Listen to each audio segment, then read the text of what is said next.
bueno, para continuar un poco con la mesa y agradecerle a Laura también su intervención, vamos a presentar a la persona que tengo aquí a mi derecha, a María Jesús Mancebón, que es doctora en Economía por UNIZAR, por la Universidad de Zaragoza, es profesora titular también de la Universidad de Zaragoza, del Departamento de Estructura y Historia Económica y Economía Pública, porque es una experta también en Economía Pública y en evaluación de la eficiencia de programas y de organizaciones públicas. Y bueno, tiene una trayectoria de investigadora de largo recorrido, también ha publicado en numerosas revistas de educación y econométricas y de economía de la educación, porque también forma parte de forma muy activa en la Asociación de Economistas de la Educación. Y bueno, pues es un placer contar con ella. Nos va a explicar también bueno, pues su capítulo también en el volumen 2, y contamos con el otro autor de ese capítulo, que es Domingo Pérez, que está por aquí con nosotros, y bueno, que también les agradecemos a los dos que hayan venido. Sí. Adelante, María Jesús. ¿No se ve? Ahora. Hola, buenas tardes a todos. Bueno, el placer es mío, Ismael. Estoy muy contenta de estar aquí. Yo voy a poner la cara de este trabajo, pero es un trabajo que no he realizado de manera individual. Tenéis ahí el nombre de mi compañero de Fatigas en Investigación y también un verdadero amigo. Tengo la suerte de contar con la amistad de Domingo Pérez Ximénez Dembún, que trabaja también conmigo en la Universidad de Zaragoza, y aunque estamos en distintos departamentos, ya casi hasta trabajamos en el mismo despacho, ¿no?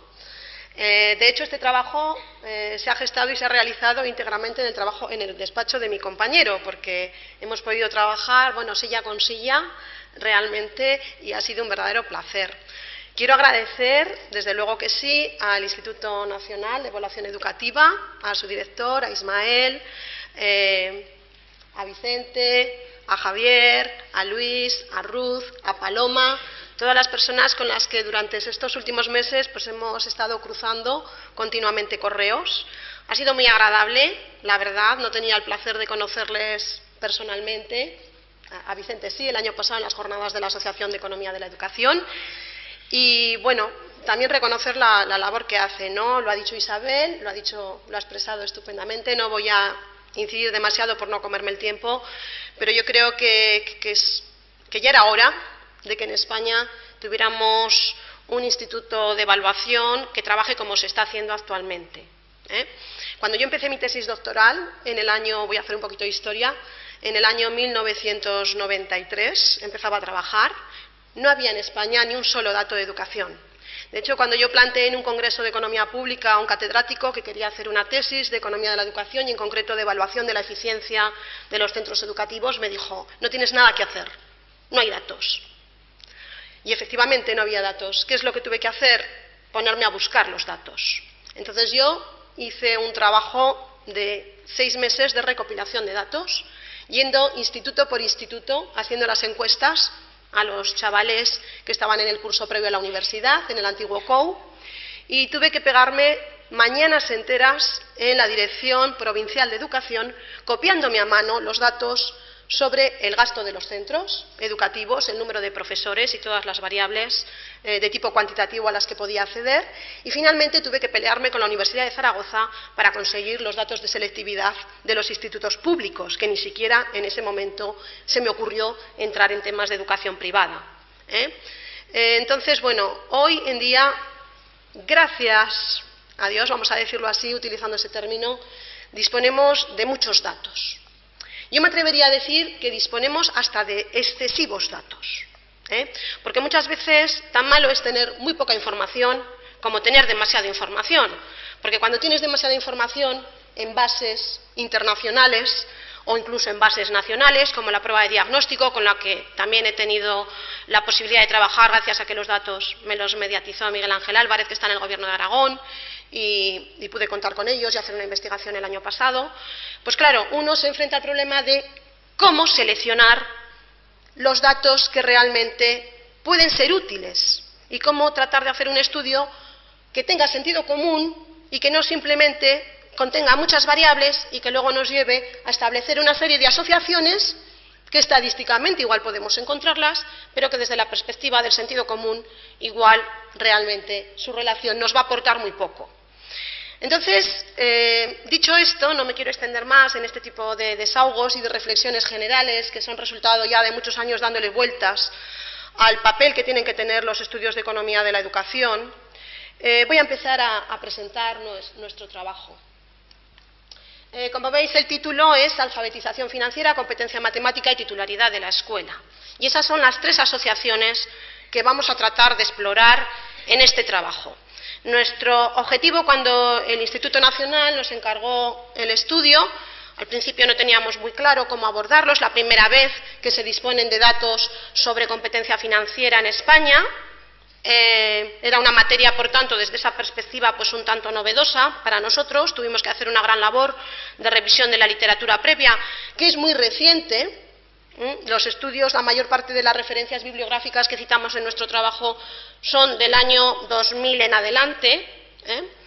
Y, bueno, tras esa revisión inicial de lo que ya otros investigadores habían podido ir aportando, se nos ocurrió que nuestro papel podía estar, o que una contribución que va muy relacionada con las que han presentado tanto Isabel como Laura, aunque los enfoques son diferentes, podría ir en la línea de tratar de entrar en la caja negra, digamos, que supone la producción de conocimientos, centrándonos en una dimensión de esos conocimientos, como son las competencias financieras.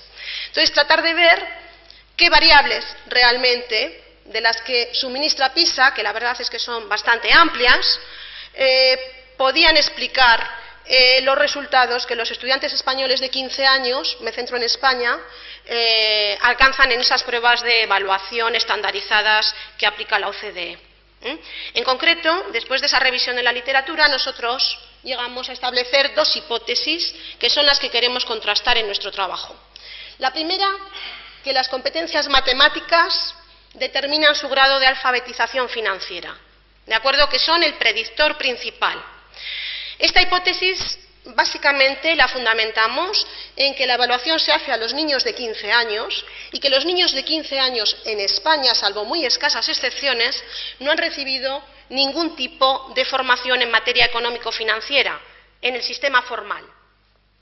De tal manera que pensamos que el resultado que demuestren en las pruebas de PISA solo puede ser consecuencia o bien de variables de contexto, de variables que no tengan que ver con la escuela, como pueden ser su entorno familiar, sus redes sociales, como puede ser incluso sus propios intereses particulares en esta materia, la motivación que puedan tener por estos temas, o bien de variables relacionadas con la escuela, pero en las que la escuela no ha participado activamente, porque no les han ofrecido ese tipo de educación a esas edades tempranas. De tal manera que tendríamos que pensar en otras asignaturas del currículo escolar.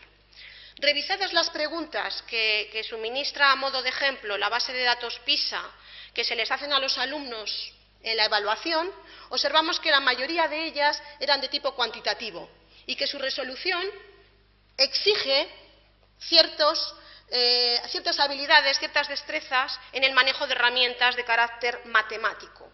Por lo tanto, de ahí viene nuestra hipótesis. De todas las variables escolares que pueden incidir en los resultados que demuestran los estudiantes en conocimientos financieros, las matemáticas se nos perfilaba como la que en principio y antes de realizar ninguna estimación podría tener una influencia más directa.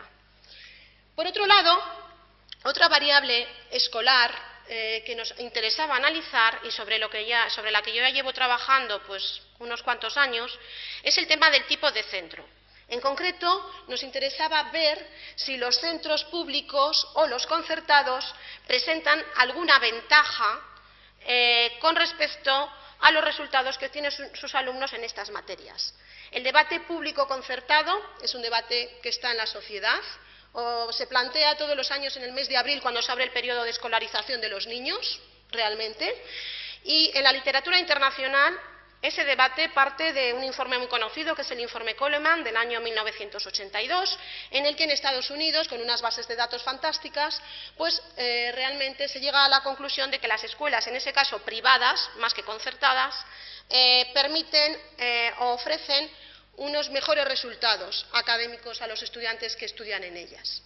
Eso fue un detonante, ese trabajo, de un número enorme de estudios y de investigaciones. A día de hoy hay muchísimas regresiones sobre el tema, pero con resultados contradictorios, tanto en el contexto internacional como en el contexto español. Yo, de hecho, tengo investigaciones en las que el centro concertado con respecto al público no ejerce ningún efecto una vez que se controlan muchísimas cosas desde el punto de vista estadístico. En otras ocasiones incluso me han salido que los centros públicos obtienen mejores resultados, por ejemplo en ciencias. En PISA 2006, un estudio que hice con el profesor Calero, con Domingo y con el Álvaro Choy de la Universidad de Barcelona, nos salía que la ventaja la tienen los públicos en materias científicas.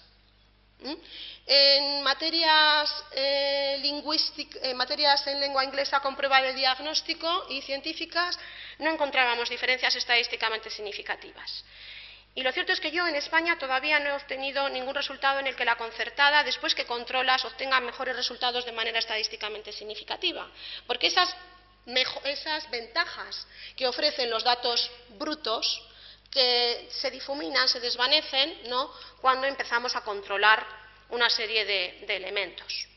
Pero sí que es cierto que en el contexto internacional, con trabajos también que introducen controles estadísticos muy potentes, por supuesto, porque están publicados en revistas internacionales altamente posicionadas en los rankings de investigación, pues sí que en algunos de ellos sí que se obtienen, pero no de manera general, a veces es en determinados aspectos, en determinadas competencias cognitivas, a veces es en la satisfacción que tiene el alumno con el centro. Entonces, también en función de la etnia del alumno, salen mejores resultados para estudiantes afroamericanos, por ejemplo, que frente a los estudiantes europeos. Bueno, quiero decir que la cuestión no está resuelta y yo por eso todavía suelo tratar de seguir dándole vueltas al tema de si el tipo de escuela público o concertada, en este caso, porque hay muy poquitas privadas, como nos decía Javier esta mañana en su presentación, hay muy poquitas escuelas privadas puras en España, pues si la comparación pública-concertada, ¿qué podía hacer? Nuestra hipótesis es que el tipo de escuela puede influir en el grado de alfabetización financiera, pero de una forma indirecta, porque la educación financiera a los niños de 15 años no se les ha dado en las escuelas, de tal manera que quizás el tipo de escuela puede influir en financieras a través de su influencia en otras asignaturas del currículo escolar y, por lo que he explicado antes, nos parecía que las matemáticas era el vehículo que mejor podía ejercer ese papel. Bueno, hemos aplicado en nuestro estudio una serie de herramientas metodológicas, bueno, pues que tampoco voy a entrar en los detalles porque no es el foro. Lo que os puedo decir es que son herramientas de las que se aplican actualmente, ¿vale?, en las revistas de alto impacto americanas y en las revistas inglesas, ¿vale?, y que están dirigidas todas ellas a controlar los enormes problemas de endogeneidad que nos encontramos en el ámbito educativo, es decir, no nos encontramos con variables exógenas sobre las que dependan de ellas mismas, sino que la mayor parte de variables vienen explicadas por otras variables, ¿de acuerdo? Entonces, primera cuestión que orienta nuestra estrategia empírica es que nos encontramos con el hecho, de que las familias eligen las escuelas a las que asisten sus hijos. En España, desde la LODE, libertad de elección de centro, por lo tanto, el papel de elección, aunque está un poco mediatizado por una serie de criterios de los baremos de admisión de alumnos de los centros, pero tanto en los públicos como en los concertados son elegidos libremente, o por lo menos tienen esa opción las familias. ¿Eso en qué se traduce? En que al final lo que se está observando en los datos es que el alumnado de los centros públicos es diferente del alumnado de los centros concertados, en variables que son claves en la obtención del rendimiento académico. Es decir, las muestras, cuando comparas centros públicos y concertados, las muestras no son homogéneas en variables que son claves, de tal manera que si solo atiendes a la comparación, a las diferencias de resultados que te ofrecen las evaluaciones y no haces ningún análisis, pues siempre obtienes que en los concertados los resultados son mejores que en los públicos. Pero, claro, es que los alumnos que van a los concertados son alumnos con mejor entorno, mejores condiciones para el aprendizaje que los que asisten en media, siempre en media, por supuesto, a los colegios públicos. Entonces, nuestro primer paso en la investigación es aplicar un análisis que se conoce como Propensity Score Matching, que nos va a permitir delimitar una submuestra homogénea de estudiantes. Una técnica estadística que lo que hace es para cada estudiante que va a un colegio concertado buscar aquellos alumnos que van a los colegios públicos que tienen características similares, es decir, al final delimitamos una muestra de alumnos que todos ellos tienen la misma probabilidad de ir a un colegio concertado, porque tienen características comunes. Ese es el planteamiento así de una manera sencilla explicado.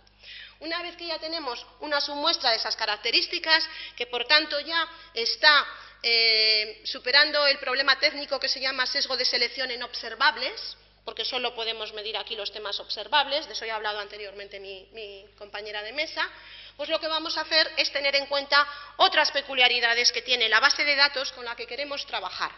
Y la peculiaridad, como ustedes saben, de la base PISA es que la estructura de la muestra es jerárquica. Es decir, en PISA se seleccionan escuelas y luego dentro de las escuelas se seleccionan estudiantes. Y eso causa unos problemas econométricos importantes. De tal manera que si no lo tienes en cuenta con un modelo especial, en concreto con los modelos multinivel, que también aplica mi compañera Isabel Neira, y en general casi todos los trabajos que aplican PISA, si no lo tienes en cuenta, pues al final las conclusiones que vas a sacar van a ser incorrectas, porque no se cumplen los supuestos estadísticos necesarios para que puedas fiarte de los resultados. Y finalmente, otro aspecto, como nosotros queríamos analizar la relación entre matemáticas y finanzas, pues desde nuestra perspectiva, todas las competencias cognitivas que adquieren los alumnos en un centro educativo o fuera del centro educativo se determinan simultáneamente. Es decir, uno aprende a la vez matemáticas, aprende a la vez literatura, aprende a la vez ciencias y aprende a la vez finanzas en concreto.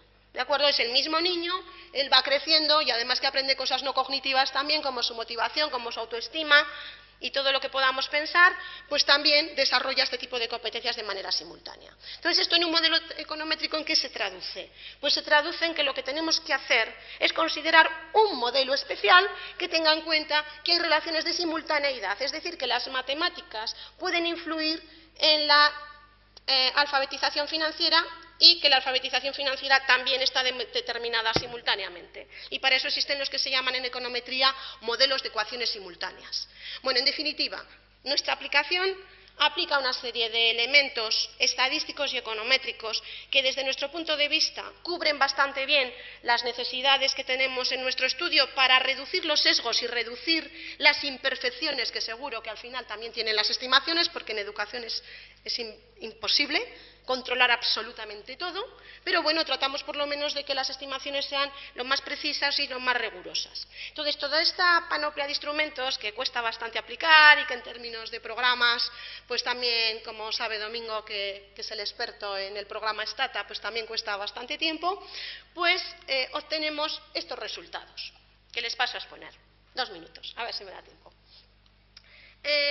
Bueno, lo que tenemos aquí es cuáles son las diferencias en estudiantes, en las características de los estudiantes. Tenemos una selección solo de la muestra original de PISA y de la muestra que llamamos emparejada, es decir, la muestra homogénea. Sin emparejar es la muestra original, emparejada es la muestra ya en la que hemos homogeneizado las características de los alumnos de la pública y la concertada. Entonces observamos, voy a destacar solo un par de casos, por ejemplo, los nativos. En la muestra original, en los concertados, un 94% son nativos. En los públicos, un 90%. Es decir, como todos sabemos, hay más inmigrantes en los públicos que en los concertados en España. En la muestra emparejada vemos que esas diferencias desaparecen. Las hemos homogeneizado. En media ya tenemos el mismo número. Por lo tanto, ya vamos a comparar alumnos similares. Lo mismo con todas las demás. Desde la perspectiva gráfica, que igual lo gráfico siempre ayuda mucho, esta es la muestra sin emparejar en la que tenemos 471 estudiantes en España. Vemos que las áreas no se superponen, eso quiere decir que la muestra es heterogénea en cuanto a la probabilidad, a las características que determinan la probabilidad de asistir a un centro concertado. Ahí tenemos la emparejada, se superponen, es decir, el matching, la técnica matching, nos ha funcionado bien. Por lo tanto, podemos tener garantías de que el análisis posterior va a disponer de una muestra que no se va a ver afectada por ese sesgo inicial que llamamos sesgo de selección muestral. Entonces, sobre esta muestra reducida aplicamos el análisis de regresión. Y entonces, bueno, aquí vemos cómo, bueno, antes, perdón, aún estoy en el PSM. Aquí lo que tenemos son los resultados en PISA. La muestra sin emparejar, vemos que mejores resultados los concertados que los públicos. La diferencia es estadísticamente significativa, como nos marcan las 3 estrellas. En la muestra emparejada, ya no hay diferencias estadísticamente significativas. O sea, que simplemente en el momento que controlamos el tipo de alumno, sus características socioeconómicas y socioculturales, ya no hay diferencias en resultados entre la enseñanza pública y concertada en España. Ese sería el resultado. Lo mismo en financieras que en matemáticas. Y ahora sí que llegamos al modelo econométrico. Bueno, ¿qué me interesa destacar? Lo que está en azul es lo que vamos a ir viendo en cada una de las diapositivas. En primer lugar, ¿qué explica la competencia financiera? Segunda etapa del modelo de simultáneas. Pues vemos que el predictor más importante son las matemáticas. Por cada punto de mejora en matemáticas, los resultados en financieras aumentan 0,88. Es un efecto enorme en términos econométricos y además muy significativo. Tenemos un nivel muy elevado de acierto en la predicción que estoy realizando. Segunda diapositiva. Otras variables que están condicionando. El trabajo del padre. La ocupación profesional del padre. Vemos que influye en matemáticas. Y la educación, y el trabajo del hogar, el de los progenitores, el nivel más elevado de formación profesional, influye significativamente en las competencias financieras. O sea, es muy importante. Los niños, aun homogeneizando la muestra, los niños que están en hogares cuyos padres desempeñan una profesión más cualificada van a obtener mejores resultados en comparación con otros que son similares, ¿de acuerdo?, pero que disponen de sus progenitores que ocupan trabajos menos cualificados. Esto, la educación de la madre, nos sale un signo negativo, estadísticamente significativo, o sea que parece ser que aquí lo que importa, lo que podemos extraer directamente es que lo que importa es el nivel económico familiar en financieras y no el nivel cultural de la madre. Es decir, las madres aportamos en matemáticas, aportamos en ciencias, aportamos en lengua, aportamos en conocimiento de idiomas, pero en financieras no somos tan importantes, por lo menos nuestro nivel cultural, ¿de acuerdo? El número de años de estudio. Es un resultado, la verdad, que diferente al que se suele obtener. Luego tenemos que las chicas en financiera lo hacen mejor que los chicos en España. Obteníamos un resultado diferente en vuestros casos. Estoy hablando solo de España y después de estos controles. Lo hacen peor en matemáticas, lo hacen mejor en financiera. Y finalmente vemos que el efecto de la escuela concertada pues ya nos ocurría antes de hacer la regresión, pero no es significativo, pero además negativo. Pero como no es significativo, la verdad es que no podemos obtener un minuto. Ninguna. Me voy ya a las conclusiones. Sí, aquí tenemos el efecto de la educación financiera, que es algo que ha salido. Si han cursado a los 15 años educación financiera a los niños, nos sale que no es relevante si en el colegio han cursado esa asignatura. Y las conclusiones. Bueno, aquí las tienen. Se nos corrobora la hipótesis 1, que era que la formación matemática es el vehículo a través del cual se adquieren las destrezas en temas financieros, tal y como los mide PISA. El contexto familiar es muy importante, influye en las matemáticas, que entonces influye tanto el trabajo y los estudios de los padres en sentido positivo, y ejerce también sobre las financieras, pero solo en este caso la ocupación de los padres profesional. Una variable que nos ha parecido muy importante es la repetición de curso, un efecto negativo, alumnos repetidores, peores resultados también en financieras, en matemáticas y también en financieras. Y la titularidad del centro no muestra efectos significativos, ni en temas matemáticos ni en temas financieros. Reflexiones finales que nos surgen y que queríamos poner aquí encima de la mesa, sobre todo porque quizás es lo que más les puede interesar a los que están aquí, más que los temas metodológicos. Bueno, yo creo que hay 3 preguntas importantes que están sobre la mesa en los debates educativos. Uno de ellos, en este foro en concreto, es si se debe incorporar la formación en temas financieros al currículum como una asignatura independiente, lo hemos estado hablando, o ampliar y mejorar la docencia en matemáticas y mejorar la docencia de las matemáticas. ¿Nuestro estudio a qué conclusión lleva?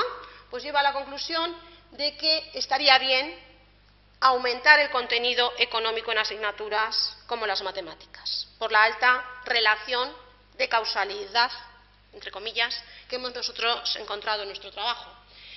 También hemos obtenido que un aspecto que influye mucho en los resultados en matemáticas es la autoconfianza de los alumnos en las matemáticas. Las matemáticas para algunos alumnos son asignaturas malditas, eso lo sabemos. Muchos de nosotros igual hemos pasado, o a nuestro alrededor, personas que ya las tienen atragantadas desde que tienen 6 años. Eso hay que cambiarlo. es muy importante hacer atractivas las matemáticas. Esa es nuestra conclusión. Tema de repetición de curso. Mi pregunta es, ¿hacemos a los estudiantes con dificultad de repetir curso o fomentamos los programas de apoyo escolar? Este resultado nos muestra, al igual que todos los que yo conozco, que la política de repetición de curso no es nada eficaz. No recuperamos a los alumnos repitiendo curso. Por lo tanto, igual hay que replantearse si esa es la herramienta adecuada. Lo dejo sobre la mesa. Yo, desde mi punto de vista y a la luz del trabajo, optaría más por invertir el dinero que cuestan los repetidores, porque cuesta mucho dinero los repetidores. No nos debemos olvidar de eso, eso cuesta dinero. Igual es mejor invertirlo en programas de refuerzo. Lo dejo ahí sobre la mesa. Y finalmente, ¿qué hacemos? ¿Aumentar los recursos invertidos en las escuelas públicas o extender los conciertos educativos? Una pregunta pues peligrosa, ¿no? Y polémica siempre. Bueno, pues yo opto por, dado que al homogeneizar la población de ambos tipos de escuelas no hay diferencias, las dos lo hacen igual de bien o igual de mal, yo opto por políticas que insistan mucho en reducir la segregación escolar que existe en el sistema educativo español. Bueno, todo esto hablo de mí, por supuesto, son conclusiones que he obtenido con mi compañero después de repensar mucho. Muchas gracias.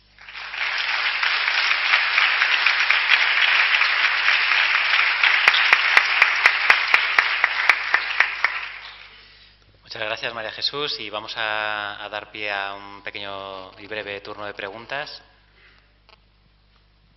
Sí, buenas tardes. Yo soy profesora de Pedagogía de la Universidad de Castilla-La Mancha en el campo de formación del profesorado, tanto de primaria, de secundaria, de posgrado y doctorado. Quiero felicitar a la organización de este congreso y también a los ponentes porque nos han hecho una exposición de alta calidad y nos han despertado, pues, lógicamente, una serie de críticas y también de circunstancias que afectan a la educación aquí y ahora. La ponente, bueno, pues también ha despertado que tenga que intervenir, no pensaba intervenir, pero pienso que ha evidenciado, aunque posiblemente no era su objetivo, el tema de la formación de profesorado.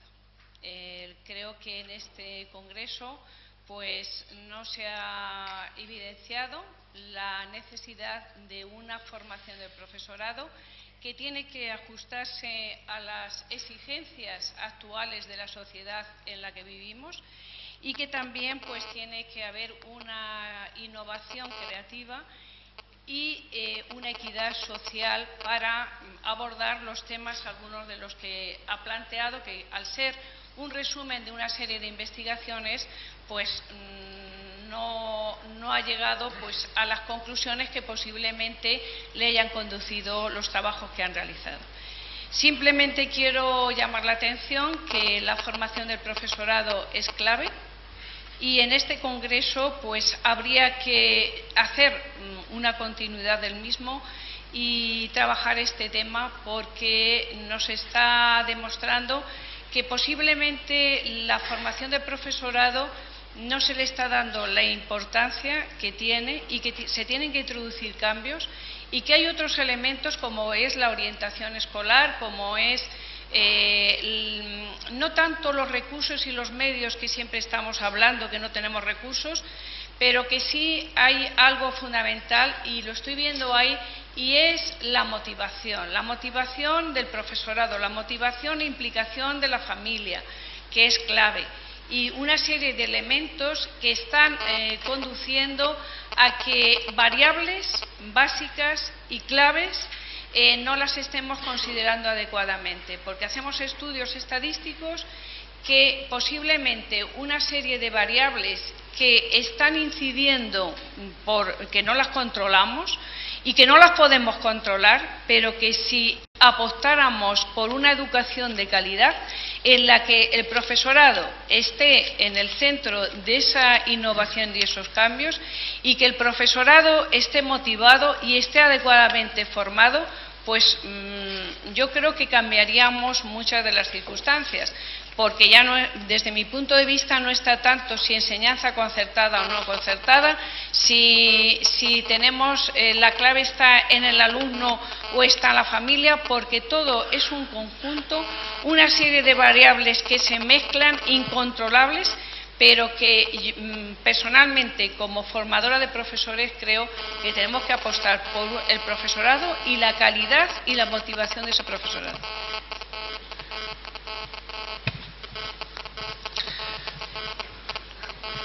Sí. Bueno, muchas gracias por la reflexión. Me parece que es más una reflexión que en concreto una pregunta dirigida a mí. Comparto lo que usted dice realmente en un 100%. Realmente tratar de explicar es un poco atrevido, ¿no? Quizás tratar de entrar en qué factores cuantitativos de los que podemos medir, ¿no?, son los que realmente determinan el aprendizaje de una persona. Yo leí en un trabajo hace tiempo que un profesor decía: es magia lo que ocurre en las escuelas, realmente, la caja negra, ¿no? Es que es una caja negra que no sabemos todavía realmente desvelar qué es lo que pasa. Y me gustó esa frase y me quedé con ella, ¿no?, con lo de la magia. Tratamos, las personas que investigamos en esta área, de captar las influencias que la literatura va mostrando y que también nuestro sentido común, incluso nuestra experiencia personal cuando tenemos hijos, ¿no?, nos va haciendo reflexionar. Y claro, las limitaciones están siempre en el ámbito de la medición. En PISA, en concreto, tenemos muchas dificultades para medir variables sobre el profesorado, porque lo único que sabemos del profesorado es lo que dice el director del centro. La encuesta se le pasa al director del centro y él es el que opina sobre el tema del profesorado. No tenemos una encuesta, no ha existido hasta ahora una encuesta dirigida directamente al profesorado. Y cuando comentaba Laura, ¿no?, que ellos en ese proyecto del Banco de España sí que lo tienen, digo, me parece un lujo, porque claro, está claro que pueden influir muchas cosas, pero que el profesor, la relación profesor-alumno es importante. Quizás no es importante el tamaño de las clases, como están demostrando muchas investigaciones, quizás no es importante el tamaño de las escuelas, pero son importantes. Ni siquiera la experiencia del profesor se revela como una variable. Entonces tenemos que encontrar una manera de medirla. Y yo, desde luego, pienso que a través incluso de los programas de formación del profesorado y con cuestionarios que se les pase a ellos en los que reflejen determinados aspectos, una encuesta bien hecha, ¿no?, se podrían captar muchas cosas y empezaría a salir lo importante que es el profesor.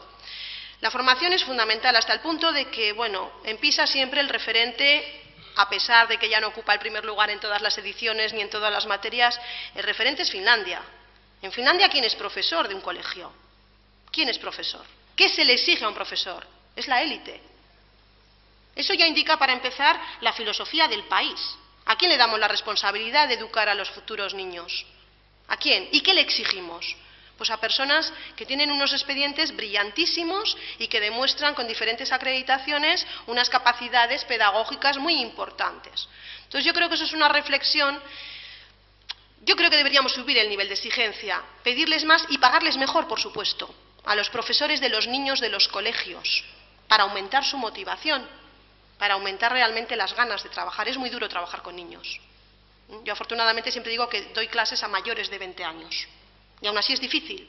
Pero cuando yo estuve en la clase de infantil de mi hijo en un cumpleaños, le dije a la profesora: Dios mío, esto todos los días, ¿cómo lo puede soportar?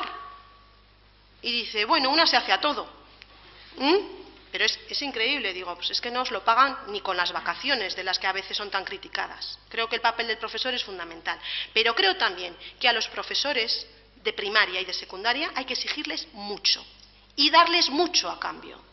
Subir el nivel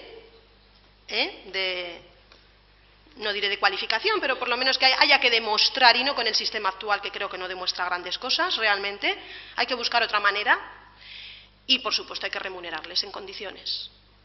Entonces, eso es lo que te puedo decir. Y todo lo que sea formación, darles formación en un sistema cambiante. O sea, yo cuando a veces veo mi experiencia de nuevo, ¿no? Yo tengo un niño de 11 años, está en el colegio, y veo a una señora de 60 años dándoles clase.